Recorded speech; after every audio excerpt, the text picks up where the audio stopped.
Dear students, आज हम बात करेंगे प्राथमिक समूह के बारे में। चार्ल्स कूले ने पहले तो ये समझिए कि प्राथमिक समूह और द्वितीयक समूह समूह के सामाजिक संबंधों के आधार पर किए गए प्रकार का हिस्सा है। सामाजिक संबंधों की अंतरंगता के आधार पर दो प्रकार होते हैं सामाजिक समूह के, एक प्राथमिक समूह और दूसरा द्वितीयक समूह। तो अभी हम प्राथमिक समूह के अर्थ को समझेंगे और उसके संदर्भ में विभिन्न पक्षों पर बात करेंगे और फिर हम द्वितीयक समूहों को भी समझने का प्रयास करेंगे। तो प्राथमिक समूह की जो अवधारणा है वो सर्वप्रथम चार्ल्स कूले ने दी थी। चार्ल्स कूले ने अपनी पुस्तक सोशल ऑर्गेनाइजेशन में 1909 में प्राथमिक समूह की अवधारणा को प्रस्तुत किया था।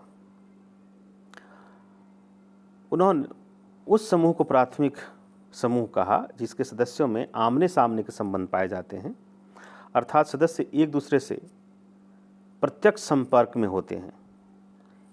इस प्रकार के संपर्क में आने वाले लोगों में मित्र, पड़ोसी, साथी, परिवार के सदस्य तथा सदैव मिलने वाले लोग आते हैं। चार्ल्स कूले ने सर्वप्रथम खेल कूद के साथियों, परिवार तथा पड़ोस की प्रकृति को स्पष्ट करने हेतु ही प्राथमिक समूह शब्द को काम में लिया था। प्राथमिक समूह को परिभाषित करते हुए चार्ल्स कूले ने कहा है कि प्राथमिक समूहों से मेरा तात्पर्य ऐसे समूहों से है जिसकी विशेषता आमने सामने के घनिष्ठ साहचर्य और सहयोग के रूप में व्यक्त होती है। वे अनेक अर्थों में प्राथमिक हैं, परंतु मुख्यतः इस बात में कि वे व्यक्ति की सामाजिक प्रकृति और आदर्शों के निर्माण में मौलिक हैं। घनिष्ठ साहचर्य का परिणाम यह होता है कि एक सामान्य संपूर्णता में वैयक्तिकताओं का इस प्रकार एकीकरण हो जाता है जिससे कई प्रयोजनों के लिए व्यक्ति का अहम समूह का सामान्य जीवन और उद्देश्य बन जाता है। इस संपूर्णता के वर्णन के लिए अति सरल विधि हम कहना है, क्योंकि वह अपने में उस प्रकार की सहानुभूति और पारस्परिक एकात्मीकरण को समाविष्ट करता है जिसके लिए हम ही स्वाभाविक अभिव्यक्ति है। किंग्सले डेविस का कहना है कि कई बार आमने सामने के संबंधों में पाए जाने के बाद भी प्राथमिक संबंधों का निर्माण नहीं हो पाता। उन्होंने कहा कि एक सिपाही अपने अफसर के आगे झुकता है, उसे सलाम करता है। इनके बीच आमने सामने के संबंध होते हुए भी ये संबंध प्राथमिक संबंध न होकर यांत्रिक संबंध है। अतः यहाँ हमें इस बात को नहीं भूलना चाहिए कि कूले ने प्राथमिक समूह की इन दो विशेषताओं के अलावा एक अन्य विशेषताओं पर भी जोर दिया है। उदाहरण के रूप में आपने संबंधों की संपूर्णता, संबंधों की अवधि, संबंधों की घनिष्ठता तथा वैयक्तिक संबंधों को प्राथमिक समूह की आवश्यक विशेषताओं के रूप में माना है। कोजर एवं रोजनबर्ग ने बताया है कि आमने सामने के संबंध तथा लघु आकार आदि प्राथमिक समूह की संयोगवक विशेषताएं हैं। सामाजिक संबंधों का घनिष्ठ होना एक ऐसी आधारभूत विशेषता है जिसके बिना प्राथमिक समूह का निर्माण हो ही नहीं सकता है। तो लुंडबर्ग ने भी कहा है कि प्राथमिक समूह को परिभाषित करते हुए यह कहना आवश्यक है कि प्राथमिक समूह का तात्पर्य दो या दो से अधिक ऐसे व्यक्तियों से है जो घनिष्ठ सहभागी और व्यक्तिगत ढंग से एक दूसरे से व्यवहार करते हैं।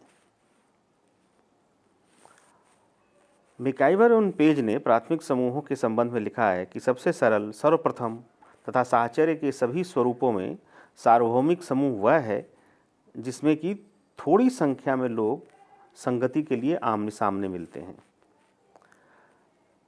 पारस्परिक रूप से एक दूसरे की सहायता करते हैं और उस प्रश्न पर विचार करते हैं जो उन सबसे संबंधित है, अथवा किसी सामान्य नीति की खोज करते हैं या उसे क्रियान्वित करते हैं।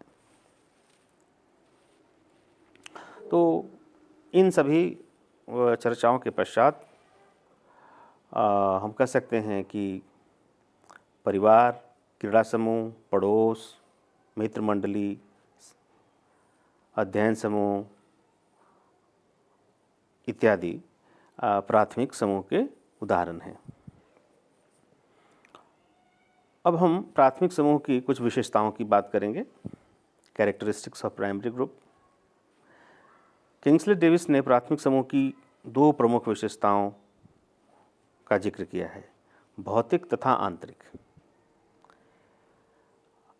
हम इन्हीं जो 2 विशेषताएं हैं, भौतिक एवं आंतरिक, उनके विभिन्न पक्षों के बारे में बात करेंगे।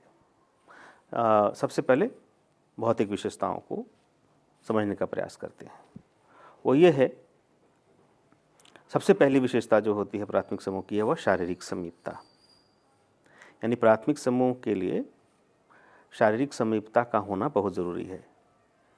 इसी से व्यक्तियों में घनिष्ठ संबंध स्थापित होते हैं और व्यक्ति एक दूसरे के निकट होने तथा साथ उठने बैठने, खाने पीने, पढ़ने या बातचीत करने से उनके विचारों तथा भावनाओं का सरलता से आदान प्रदान हो पाता है। निकट संपर्क के व्यक्तियों से परिचय बढ़ता है और एक दूसरे के प्रति समझ, आदर, सहानुभूति, सहयोग के भाव पनपते हैं। दूसरी जो विशेषता है वह लघु आकार। ये बहुत बड़ा नहीं होता प्राथमिक समूह, इसका साइज छोटा होता है, स्मॉल साइज ग्रुप। और समूह जितना छोटा होगा उसमें सदस्यों में उतनी ही अधिक मात्रा में निकटता और घनिष्ठता होगी। यदि समूह का आकार बड़ा है तो उसके सभी सदस्य एक दूसरे से मिल भी नहीं पाएंगे, उनमें अंतःक्रिया सबका सबके साथ नहीं होगी, यानी कि कम होगी, और इस प्रकार से उनके भीतर घनिष्ठ संबंध विकसित नहीं हो पाएंगे। संबंधों की अवधि के आधार पर हम कह सकते हैं कि संबंधों की जो अवधि सदस्यों के बीच की घनिष्ठता को सीधे सीधे प्रभावित करता है। संबंधों का काल जितना लंबा होगा उतनी ही अधिक मात्रा में समूह में सदस्यों के बीच में घनिष्ठता बढ़ेगी। तो संबंधों में घनिष्ठता का होना प्राथमिक संबंधों की स्थापना के लिए बहुत ज़रूरी है। निरंतर व्यवहार सदस्यों के बीच में हो, एक दूसरे के प्रति विश्वास और आत्मीयता का भाव इन्हीं निरंतर व्यवहार से उत्पन्न होता है। ये कुछ भौतिक विशेषताएं हैं प्राथमिक समूह की। अब हम आंतरिक विशेषताओं की बात करते हैं जो संबंधों की प्रकृति को उद्घाटित करते हैं। और वह उसमें जो सबसे पहला वह यह है कि सदस्यों के भीतर समूह के उद्देश्य को लेकर के समानता होती है। ठीक है, यानी कि एक प्राथमिक समूह में सदस्यों की इच्छाएं तथा प्रवृत्तियां प्रायः एक जैसी होंगी। इस कारण वे एक साथ रहते हुए समान उद्देश्य की प्राप्ति का प्रयत्न करेंगे। वे समाज को, संसार को एक ही दृष्टि से देखते हैं। उद्देश्यों की समानता के कारण ही प्राथमिक समूह के सदस्यों में हम की भावना तीव्र होती है। यहाँ सदस्यों के जो व्यक्तित्व होते हैं समूह में विलीन हो जाते हैं। उनमें से एक जो कुछ अनुभव करता है दूसरा भी लगभग वैसा ही अनुभव करने को प्रवृत्त होता है। ऐसे समूह में कोई भी सदस्य अपने हित का त्याग नहीं करता, बल्कि वास्तविकता यह है कि दूसरों के हित ही उसके भी हित हो जाते हैं, यानी कि समूह के हित उसके हित हो जाते हैं। जो दूसरी विशेषता है संबंधों की प्रकृति को लेकर के, जिसे हम आंतरिक विशेषता कह रहे हैं प्राथमिक समूह की, वह है संबंध अपने आप में साध्य होते हैं। यानी कि संबंध ही अपने आप में उद्देश्य है। यानी प्राथमिक समूह में संबंध किसी स्वार्थ अथवा किसी उद्देश्य की पूर्ति के साधन के रूप में नहीं होते। लोग इन संबंधों को ही अहमियत देते हैं और उन संबंधों के कारण ही उस समूह के सदस्य बने रहते हैं, या अर्थात संबंध ही अपने आप में साध्य लक्ष्य बन जाते हैं। प्राथमिक संबंधों में जितनी घनिष्ठता पाई जाएगी तो उससे बचने वाले जो व्यक्ति जो हैं वो उतना ही नज़दीक दूसरे से महसूस करेंगे और एक दूसरे के बिना रहना प्रायः मुश्किल या कठिन समझेंगे। मित्रों के छोटे समूह या परिवार के सदस्यों के जो आपसी संबंध इसीलिए इतने महत्वपूर्ण होते हैं कि वहाँ पे संबंध, सदस्यों के बीच के जो संबंध हैं वो महत्वपूर्ण हैं।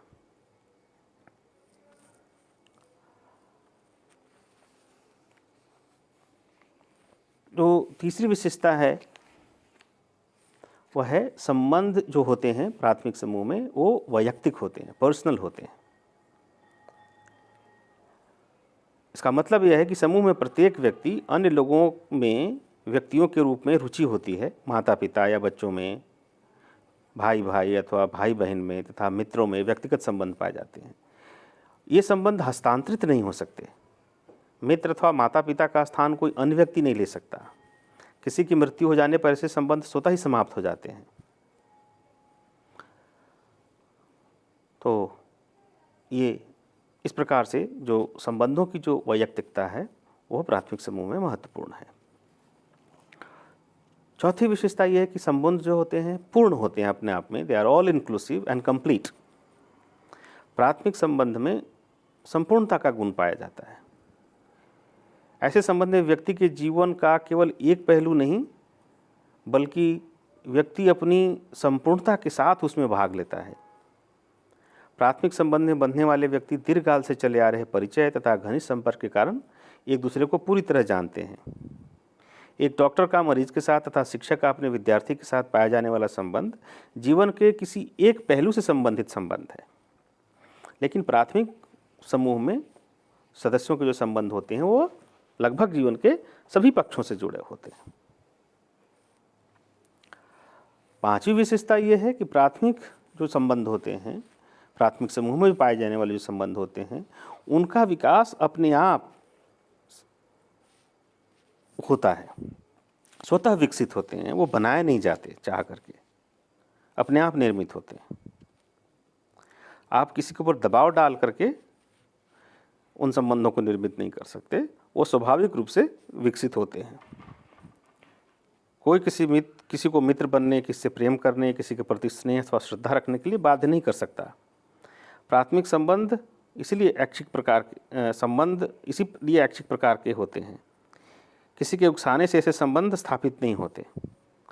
ये संबंध तो व्यक्ति की स्वयं की इच्छा से ही बनते हैं और स्वतः ही विकसित होते हैं।